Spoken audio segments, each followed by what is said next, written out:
පුතේ මොකද බා අම්මා කියන්නේ ඔබ විභාගේ ෆේල් කියලා? ඔව් තාත්තේ ඉතින් මම්මගේ උපරිමයෙන් කළා. පරිමේ කරන්න කොහොමද ඔබ ෆේල් වෙලා තියෙන්නේ? මට තේරෙනවා තාත්තේ. පිළිගන්න අමාරුයි නේද? සත්‍ය බොහෝම කටුකයි. සත්‍ය බොහෝම කටුකයි. නමුත් ඒ කටුක සත්‍ය අපිට බාර ගන්නම වෙනවා. සුබ උදෑසනක් මගේ තාත්තට. මේ තෝර කමල ගෑණිගේ කෙල්ලත් එක මොකක් කර හුටපටයක් තියද? මේ තෝල් නම්බුව කණ්ඩ නැස්ති නේ බල්ලා.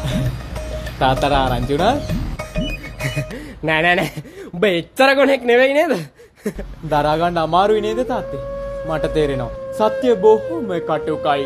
සත්‍ය බොහෝම කටුකයි. අම්මට යකෝ. තෝ එනකන් තමයි හිටියේ. තුවර 35000 කියලා ගත්ත ෆෝන් එක මේ ලක්ෂ දෙකක්ද? මට මේ කාමරේ තිබිලා බිලක් හම්බුනේ. අනේ ඔව් තාත්තේ ඉතින් කොහොමද එච්චර ලොකු ගාණක් කටක් කරලා කියන්නේ එපා කියනවනේ.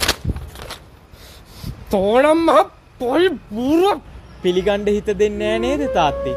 සත්‍ය බොහෝ මේ ඔය මගුල කියන්න ලෑස්ති වෙන්න එපා. තාත්තේ නමුත් ඒ කටුක සත්‍ය අපිට බාර ගන්න වෙනවා. එහෙමද?